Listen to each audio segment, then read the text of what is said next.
MJP royal convent विश्वविद्यालय बरेली में दोस्तों एलएलबी का एंट्रेंस एग्जामिनेशन होने वाला है। तो जो भी स्टूडेंट एमजेपी या यूनिवर्सिटी से संबंधित है और बीए एलएलबी या एलएलबी का एंट्रेंस एग्जामिनेशन देने वाले हैं, उन सभी स्टूडेंट के लिए बहुत ही इंपॉर्टेंट क्वेश्चन लेकर के आए हूँ इंडियन कॉन्स्टिट्यूशन से। तो इस वीडियो को अंत तक जरूर देखिएगा दोस्तों, क्योंकि इसमें ऐसे महत्वपूर्ण क्वेश्चन आए हैं जो कि आप सभी के एंट्रेंस एग्जामिनेशन में बहुत ही मदद करने वाले हैं। इसलिए वीडियो को बिना स्किप किए हुए पूरा देखिएगा। और हाँ, अभी तक आपने हमारे यूट्यूब चैनल को सब्सक्राइब नहीं किया है तो बेल आइकन को प्रेस करते हुए सब्सक्राइब भी कर लीजिए, क्योंकि ऐसे ही हमारे यूट्यूब चैनल पर एक से एक अच्छे से अच्छे वीडियो आते रहेंगे जब तक कि आप सभी का एग्जाम नहीं हो जाता है। तो आप सभी के बीच लाए हुए दोस्तों, चलिए इस क्वेश्चन को देखते हैं। पहला क्वेश्चन आप सभी के सामने है, यहाँ पर स्क्रीन पर देख पा रहे होंगे। किसने कहा है कि भारत एक अर्ध संघात्मक राज्य है? ऑप्शन नंबर ए आपका राइट आंसर हो जाएगा। केसी हुयर ने जो है कहा है कि आप भारत जो है एक अर्ध संघात्मक राज्य है। ऑप्शन नंबर ए आपका राइट आंसर हो जाएगा। अगला क्वेश्चन जब देखते हैं दोस्तों, अगला क्वेश्चन आपके सामने है।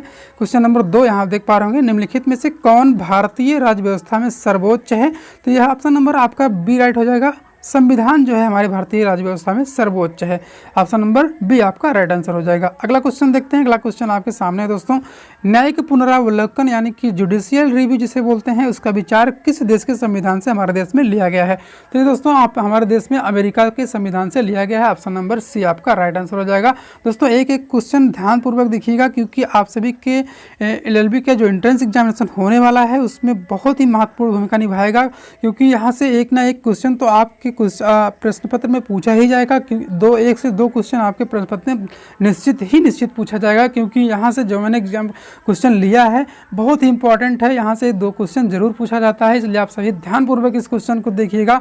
आप सभी के लिए एक प्रैक्टिस सेट लेकर के मैं रोज आता हूँ और आप सभी के लिए जो है बहुत मेहनत कर रहा हूँ दोस्तों, इसलिए आप सभी मेहनत से पढ़िए और अपना एंट्रेंस एग्जामिनेशन क्वालिफाई करिए। तो अगला क्वेश्चन देखते हैं। यहाँ पर आपको स्क्रीन पर दिखाई दे रहा होगा, सरकार की संसदीय प्रणाली यानी कि पार्लियामेंट्री सिस्टम ऑफ गवर्नमेंट कहाँ से ली गई है? तो ऑप्शन नंबर डी आपका राइट आंसर हो जाएगा, ब्रिटेन से लिया गया है। दोस्तों अगर आपके क्वेश्चन में आ रहा है कि भारत में जो है सरकार की संसदीय प्रणाली यानी कि पार्लियामेंट्री सिस्टम ऑफ गवर्नमेंट कहाँ से लिया गया है, तो हमारे ब्रिटेन के संविधान से यह ग्रहण किया गया है। ऑप्शन नंबर डी आपका राइट आंसर हो जाएगा। अगला क्वेश्चन आप देख पा रहे होंगे स्क्रीन पर, संविधान में मौलिक अधिकारों का उल्लेख यानी कि जो मौलिक अधिकार हमारा है उसका उल्लेख कहाँ से लिया गया है, उसका अनुसरण कहाँ से किया गया है, किस देश के संविधान से किया गया है? तो ऑप्शन नंबर ए आपका राइट आंसर हो जाएगा। आप यूएसए के संविधान से यह लिया गया है दोस्तों, इसका अनुसरण किया गया है, यानी कि ऑप्शन नंबर ए आपका राइट आंसर हो जाएगा।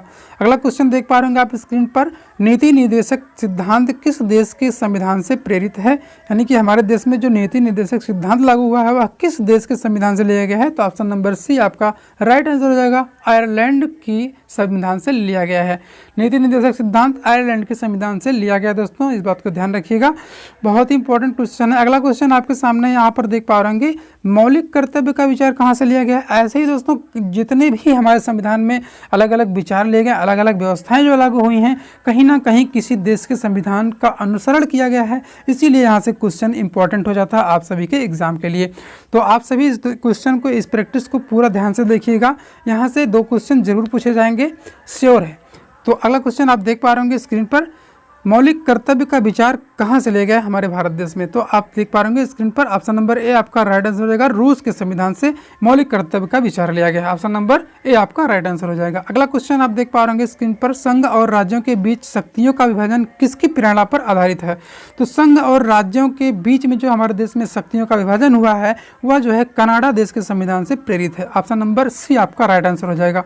अगला क्वेश्चन दोस्तों आप देख पा रहे होंगे, भारतीय संविधान में समवर्ती सूची की अवधारणा कहाँ से ली गई है? यानी कि कंकरेंट लिस्ट की अवधारणा कहाँ से ली गई है, यानी कंकरेंट लिस्ट की विचारधारा कहाँ से लिया गया है? तो आपका ऑप्शन नंबर बी आपका राइट आंसर हो जाएगा, ऑस्ट्रेलिया के संविधान से लिया गया है। ऑप्शन नंबर बी आपका राइट आंसर हो जाएगा। अगला क्वेश्चन देखते हैं कुछ दोस्तों, यहाँ पर आप देख पा रहे हैं अगला क्वेश्चन, भारत की संघीय व्यवस्था किस देश की संघीय व्यवस्था से अधिक समानता रखती है, यानी कि मिलती जुलती है? तो वह देश है ऑस्ट्रेलिया। ऑस्ट्रेलिया के जो है हमारे जो भारत में संघीय व्यवस्था है वह ऑस्ट्रेलिया में ऐसे हूबहू जो है उसकी व्यवस्था रखी गई है, इसलिए ऑस्ट्रेलिया के संविधान से इसकी जो है मिलती जुलती है। ऑप्शन नंबर ए जो है आपका राइट आंसर हो जाएगा इस क्वेश्चन का। अगला क्वेश्चन देखते हैं। अगला क्वेश्चन आप देख पा रहे होंगे स्क्रीन पर, लिखित संविधान यानी कि जो रिटन सम कॉन्स्टिट्यूशन है इसकी अवधारणा सर्वप्रथम जो है कहाँ पर जन्म लिया गया, कहाँ पर इसका जन्म लिया। तो यहाँ पर ऑप्शन नंबर आपका ए राइट आंसर हो जाएगा, अमेरिका के संविधान से। जो लिखित संविधान की अवधारणा है इसने कहाँ जन्म लिया, अमेरिका के संविधान से। अगला क्वेश्चन देखते हैं। अगला क्वेश्चन आपका स्क्रीन पर दिखाई दे रहा होगा कि भारत के संविधान की उद्देशिका यानी कि प्रियम्बल नहीं है, कौन सा नहीं है। अब ऑप्शन नंबर आप देख पा रहे होंगे, पंथ निरपेक्ष, समाजवादी, लोक कल्याण, प्रभुत्व संपन्न, यानी कि 4 ऑप्शन आपको दिए गए जिसमें से जो है लोक कल्याण जो है आपके संविधान की उद्देशिका में नहीं है दोस्तों, इसलिए ऑप्शन नंबर सी आपका राइट आंसर हो जाएगा। अगला क्वेश्चन आप देख पा रहे होंगे, समाजवादी, धर्मनिरपेक्ष, ये 2 शब्द आप देख पा रहे होंगे। समाजवादी, धर्मनिरपेक्ष जो शब्द हैं ये हमारे संविधान के उद्देशिका में जोड़ा तो गया है, लेकिन दोस्तों किस संविधान संशोधन के तहत जोड़ा गया इसे हमें बताना है इस क्वेश्चन में। तो ऑप्शन नंबर आपका डी राइट आंसर हो जाएगा, 42वें संविधान संशोधन के तहत समाजवादी और धर्मनिरपेक्ष की जो शब्द जो है हमारे संविधान की उद्देशिका में जोड़े गए हैं दोस्तों, इसलिए ऑप्शन नंबर डी आपका राइट आंसर हो जाएगा। अगला क्वेश्चन देखते हैं। अगला क्वेश्चन आपके स्क्रीन पर है, भारतीय संविधान किसके द्वारा स्वीकृत है। तो ऑप्शन नंबर बी आपका राइट आंसर हो जाएगा, जनता द्वारा जो है यह स्वीकृत है। ऑप्शन नंबर बी आपका राइट आंसर हो जाएगा। अगला क्वेश्चन देखते हैं। अगला क्वेश्चन आपके सामने है दोस्तों, भारत की संप्रभुता निहित है यानी कि सोवरेंटी जिसे बोलते हैं इंग्लिश में, तो किस पर निहित है दोस्तों, भारत की जनता पर दोस्तों, इसलिए ऑप्शन नंबर डी आपका राइट आंसर हो जाएगा। अगला क्वेश्चन देखते हैं। अगला क्वेश्चन आपके सामने है, शून्यकाल की जो संसदीय व्यवस्था होती है यानी कि शून्यकाल संसदीय व्यवस्था किस देश की देन है, और इसको बोलते हैं पार्लियामेंट्री सिस्टम, यानी कि हमारे देश में जो शून्यकाल की व्यवस्था है किस देश की देन है। तो किसी देश की देन नहीं दोस्तों, हमारे भारत में खुद ही है ये। भारत देश में जो है शून्यकाल की संसदीय व्यवस्था पाई जाती है और अन्यथा कहीं किसी भी देश में नहीं पाया जाता है, इसलिए आपका राइट आंसर हो जाएगा दोस्तों ऑप्शन नंबर ए, भारत जो है शून्यकाल संसदीय व्यवस्था जो है प्रणाली रखता है।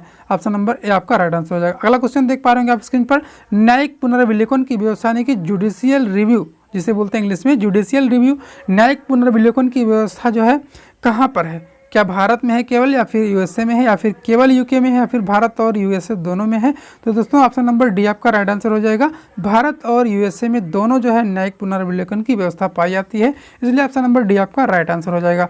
अगला क्वेश्चन देखते हैं दोस्तों। अगला क्वेश्चन आपके सामने है, भारत में संघ राज्यों का प्रशासन होता है राष्ट्रपति के द्वारा होता है, गृह मंत्री, या फिर प्रशासक, या फिर उपराज्यपाल।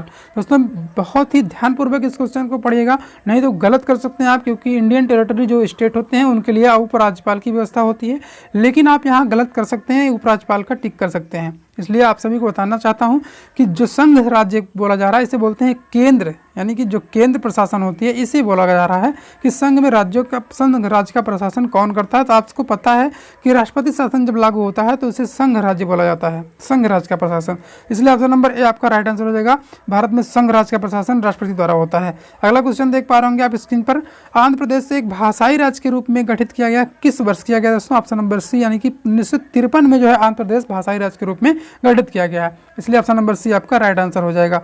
अगला क्वेश्चन देखते हैं दोस्तों, लास्ट क्वेश्चन इस वीडियो का, यहाँ पर आप देख पा रहे होंगे, भारतीय संविधान में शामिल एकल नागरिकता कहाँ से लिया गया, यानी कि सिंगल सिटीजनशिप जो है की व्यवस्था किस देश के संविधान से लिया गया है। तो ऑप्शन नंबर ए आपका राइट आंसर हो जाएगा, ब्रिटेन के संविधान से जो है हमारी एकल नागरिकता की व्यवस्था ली गई है।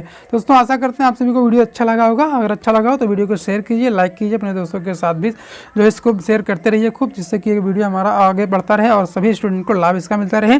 तो दोस्तों ऐसे ही कुछ महत्वपूर्ण वीडियो आपके समझ में लाता रहूँगा, इसलिए हमारे यूट्यूब चैनल को सब्सक्राइब करके रखिए और बेल आइकन को भी प्रेस कर लीजिए, जिससे हमारे यूट्यूब चैनल पर जैसे भी कोई मैं अपना नया वीडियो अपलोड करूँ तो आप सभी के पास नोटिफिकेशन पहुँच जाए दोस्तों। इसलिए जो है हमारे यूट्यूब चैनल को सब्सक्राइब करके बेल आइकन को प्रेस करके रखिएगा। और दोस्तों आपके जब तक एग्जाम नहीं होते मेरी कोशिश रहेगी कि आप सभी के बीच में ऐसे ही प्रैक्टिस सेट लाता रहूँ, जिससे कि आप सभी को एग्जाम में उसकी मदद मिले। तो दोस्तों चलिए किसी ऐसे ही महत्वपूर्ण नए वीडियो के साथ मिलते हैं। धन्यवाद।